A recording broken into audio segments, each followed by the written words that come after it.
जिन टीचरों को मैं पसंद नहीं आता था वो टीचरें बहुत बेइज्जती करती थी।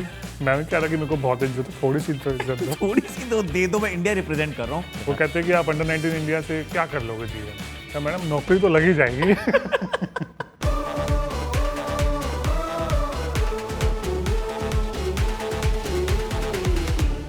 ऑस्ट्रेलिया चलते हैं। ऑस्ट्रेलिया क्योंकि एक छोटा सा ईशांत शर्मा है, वो खेल रहा है। हिस्ट्री पूरी हो चुकी है। आप सिडनी में खेले हो, सिडनी में इतना फ्लेयर अप हुआ है वो टेस्ट मैच। फिर वहाँ से जाते हो पर्थ की तरफ, फिर पर्थ में दैट स्पेल जो रिकी पॉन्टिंग के सामने था। अब उसका ही बता दो, क्योंकि वो दैट इज समथिंग कि हम सब ने देखा है और बहुत लोगों ने देखा, और अभी तक कई साल हो गए उस बात को। कौन सा साल, 2008 7-8, और उसका मतलब 15 साल के बाद भी उसकी बात आज भी होती है कि यार वो क्या स्पेल था। One of the finest spells by an Indian fast bowler on ever, actually on Australian soil तो डेफिनेटली। Tell me. बट मेरे को एक चीज़ समझ में नहीं आई, ऐसा क्यों? ऐसा क्यों? क्योंकि उससे पहले मैं बताता हूँ ऐसा क्यों।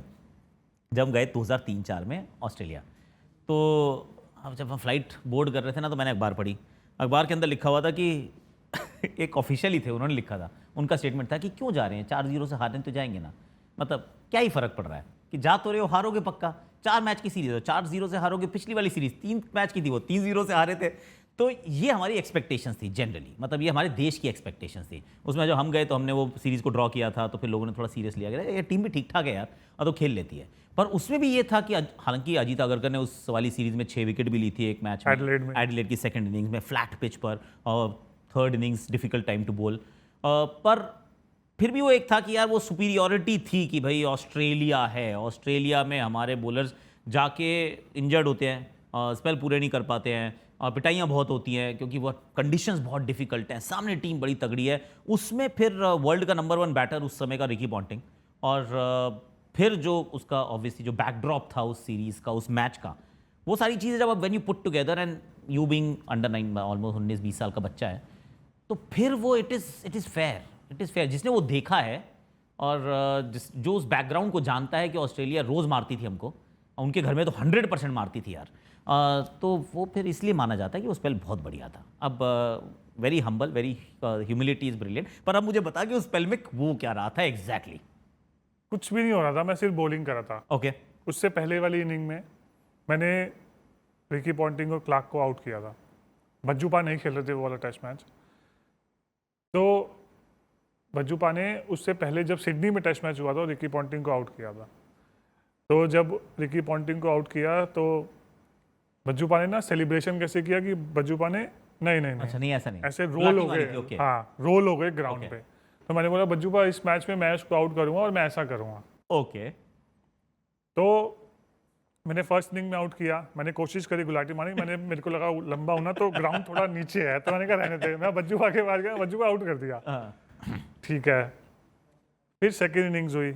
सेकेंड इनिंग्स में मतलब ऑस्ट्रेलिया को टारगेट चाहिए था, और रिकी पॉन्टिंग और माइकल हसी खेल रहे थे। तो मैंने ओवरनाइट कोई ज़्यादा 2 या 3 ओवर डालते, बट बहुत वेवर्ड बॉलिंग करी थी। ओके।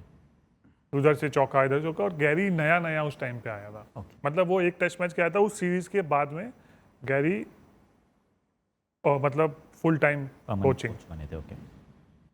फिर गैरी, जब हम बस की तरफ जा रहे थे तो गैरी आस्क्ड मी कि व्हाट डू यू थिंक। मैंने बोला कि आई डिडंट बोल वेल।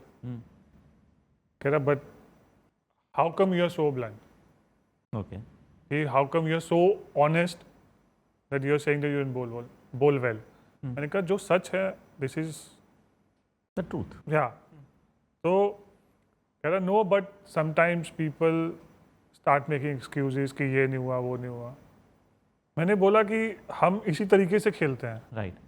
अब अगर हम दिल्ली के लिए खेलें तो अगर किसी ने अच्छी बॉलिंग नहीं करी तो बोलते हैं कि आपने नहीं करी तो नहीं करी, तो उसमें आपको बुरा मानने की क्या जरूरत है, आप एक्सेप्ट करो, अगले दिन दोबारा बेटर होके आओ। ठीक बात है। तो उस तरीके से मैंने बोला, तो कह रहा चलो ठीक है।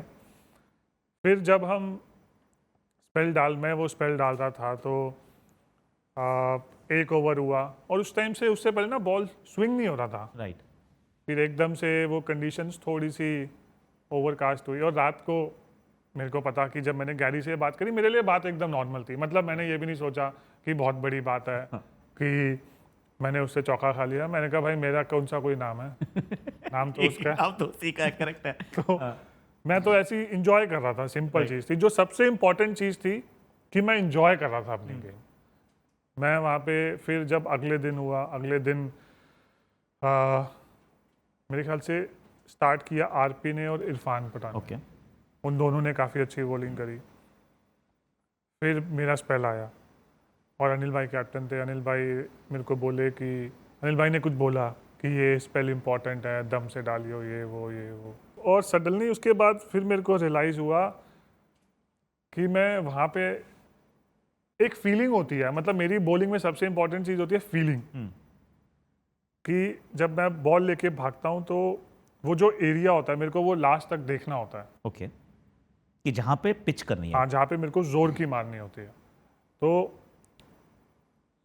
जो मेरे ख्याल से 4th डे था, उस जब 2-3 ओवर डालते उस टाइम मैं नहीं देख रहा। उस टाइम मैं एक्चुअली डेल स्टेन बना हुआ था। ओके, मैं आउट स्विंग कर रहा था, मुझे नहीं पता क्यों। ओके, फिर अगले दिन सवेरे फिर मैंने कहा भाई डेल स्टेन पिट गया, अब अपनी उस पर आ जाओ। ठीक है।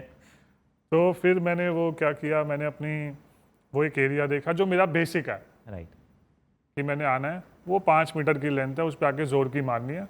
उसके बाद बॉल अंदर जाए बाहर जाए मुझे कोई फ़र्क नहीं पड़ता।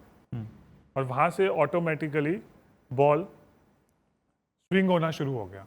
अब वो मेरे को भी नहीं पता था कैसे स्विंग हो रहा था। ओके, और एक बॉल मैं सोच रहा था, कई बॉल की थोड़ा सा पास आके देखता हूँ, तो वो बॉल ऑटोमेटिकली सीधा जा रहा था। ओके, वो मैं डेवलप नहीं किया था, वो तब बाद तक में नहीं डेवलप किया था, हुआ था right. वो। लेकिन उस टाइम पे क्या था कि मैं अपने आप बॉल थोड़ी सी वॉवल सीम हो रही थी, वो पिच होने के बाद सीधा जा रही थी। फिर मैं 1 ओवर हुआ, मैंने उसको बीट किया, सब कुछ हुआ। फिर 2 ओवर हुए, मैंने उनको बीट किया, सब कुछ हुआ। 3, 4, 5 ऐसे ओवर होते रहे। तो मैंने कहा चलो यार बॉलिंग तो बढ़िया हो रही है, रिदम भी अच्छा आ रहा है, वो जगह भी दिख रही है, एवरीथिंग इज गुड। पर आउट नहीं किया, अभी तक विकेट नहीं मिला है, कोई फर्क नहीं पड़ता, कोई फर्क नहीं पड़ता। ठीक है, अपने को बॉलिंग करनी है। ठीक कितनी मर्जी करा लो। लो, हाँ, फिर मेरे को जब मैंने देखा तो फिर जब 7-8 ओवर हो गए थे, फिर अनिल भाई मुझसे कहते रुक जा। मैं ऐसे जगह वापस मैं जा ही रहा था, मैंने कहा 1 ओवर और, ऐसे करके लिटरली मैंने दे दिया था। तो अनिल भाई कहते रुक जा। फिर वीरू भाई गए अनिल भाई के पास कि ये लंबे स्पेल डालता है, डालने दो, इट्स ओके, हाँ। बहुत अच्छा डाल रहा है। तो फिर अनिल भाई ने पूछा एक और डालेगा, मैंने कहा मैं तो 2-3 डाल दूंगा। कोई टेंशन नहीं है। तो फिर उन्होंने जब डाला और उसी ओवर में रिकी पॉन्टिंग जी आउट भी हो गए। और वो बॉल भी अगर आप देखोगे तो वो मैंने डाली तो ऐसी ही थी, कि बाहर गई। पढ़ के अपने आप सीधी हो गई। तो जब वो कहते हैं ना बॉलर को ही नहीं पता तो बैट्समैन को क्या पता होगा, Fair. तो वो चीज़ हुई थी एक्चुअली। और मेरे लिए वो क्यों बड़ा स्पेल नहीं है, आप कैप्टन रह चुके हो हमारे। जी, करेक्ट। और आपने, मेरे को याद है जब वो काफ़ी बात भी हुई है कि आपने वो जो स्पेल डलवाया था उसमें क्या किया था हमने, आकाश भैया सेम चीज़ करी थी। Discipline. रणजी ट्रॉफी अगर आप खेलते हो तो आप सेम चीज़ करते ही रहते हो, day in day out, day in day out. Correct. But वो रिकी पॉन्टिंग के अगेंस्ट था और इंटरनेशनल लेवल पे था, तो इस वजह से उसको ज़्यादा हाइप हुई, मेरे को ऐसा लगता है। सी फास्ट बॉलिंग आप कर रहे हो, आप लंबे लंबे स्पेल्स भी डालते हो, but it takes a toll, मतलब बॉडी के ऊपर लगता है जोर। और वो शुरुआत में जब आप बच्चे होते हो तो वो शायद पहले दिन जो लगा होगा जिसमें बुखार आया रात को, उसके बाद फिर आदत पड़ गई।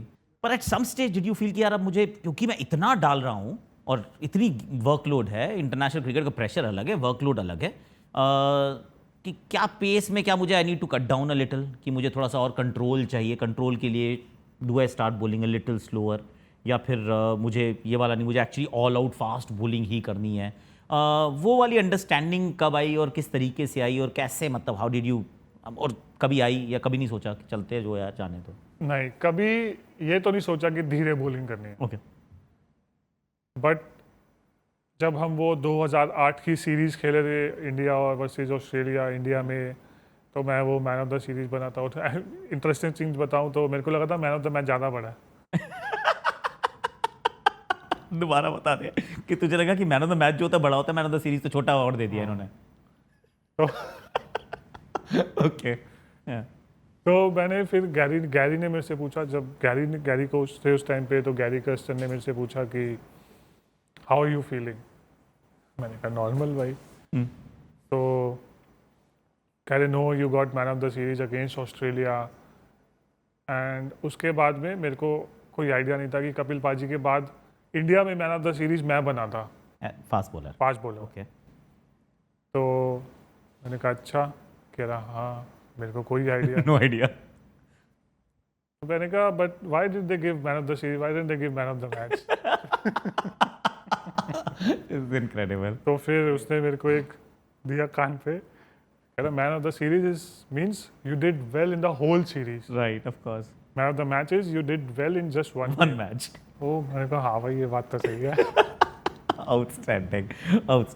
अच्छा, अगर वो वाला फेवरेट आपका अगर स्पेल नहीं था कि भाई हो सकता है इस वजह से भी ना हो कि सब कुछ जो चाह रहा था वो खुद नहीं कर पा रहा था, फिर वो क्योंकि पास गया, डिस्कवर भी कर रहा था कि ये बाहर जा रही है, फेवरेट स्पेल कौन सा है जो मतलब लगता है यार जहाँ पे ना बॉल मेरा कहना मांग रही थी, मैंने कहा ऐसे तो ऐसे, वैसे तो वैसे, फिर एवरीथिंग वाज एब्सोल्युटली प्लान्ड कि अंदर वाली गेंद भी बाहर वाली गेंद भी। फेवरेट स्पेल कौन सा है क्योंकि इतनी बॉलिंग की है?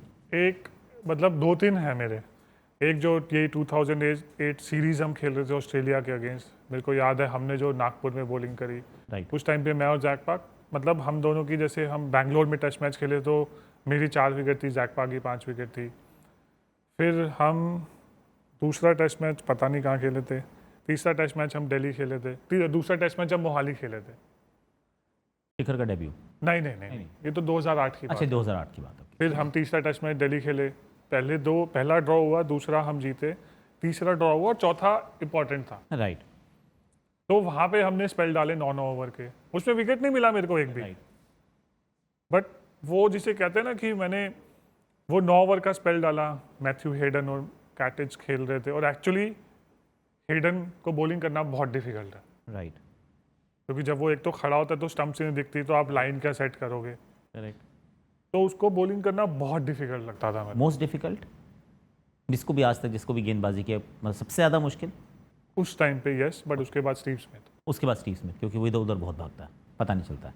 ओके, हाँ, फिर वो वाला स्पेल। उसके बाद माइकल क्लार्क बैटिंग करने आए, तो मेरा बॉल अंदर ही चलता था, बट उस सीरीज में मैंने रिवर्स पे माइकल क्लार्क को ऐसे खोल के आउट किया था, कॉट बिहाइंड, माही भाई ने कैच पकड़ लिया। ओके। जनरली रिवर्स में आदमी क्या सोचता है कि मैं पैड पे मारूंगा, स्टंप्स पे मारूंगा, करेक्ट। तो वो वाली जो बॉल थी मेरे लिए, वो मेरे को अभी भी याद है कि मैंने कैसे ऐसे पकड़ा और मैंने सोचा मुझे कहाँ फेंकनी है, और वहाँ से बॉल ऐसे जाएगी कि माइकल क्लार्क का मतलब वो प्रॉपर तरीके से खुल जाएंगे और कॉट बिहाइंड होंगे। ओके। और एक्चुअली जैसा मैंने सोचा था वो वैसा हुआ था। क्योंकि खुलने की बात है, बिल्कुल बिल्कुल एकदम ऑफ टॉपिक बात कर रहा हूँ। अभी एक पिछला टाटा आईपीएल में भी ऐसे कुछ हुआ था कि ऐसे करके बॉल डाली और वो गई और ऐसे करके बाहर ठप करके नकल बॉल। हाँ, नकल बॉल। वो सब देखो, आउट स्विंग अपनी बस की नहीं है, नहीं आती तो नहीं आती। ओके। चीकू कैप्टन की करने के लिए आया उस टाइम, आप देखोगे तो बॉलिंग कंप्लीट थी। करेक्ट। जब हम माही भाई के अंडर खेलते थे तो एक वो ट्रांजिशन फेज चल रहा था, रेडी। करेक्ट। बट उन्होंने जो किया कि जैसे वो बॉलर्स बना के चीकू को देखिए, तो वो उसको एक कंप्लीट पैकेज मिल गया, और उसने सबसे अच्छी चीज़ करी कि उसने सबकी एक वो जो नर्व्स होती है ना वो पकड़ ली।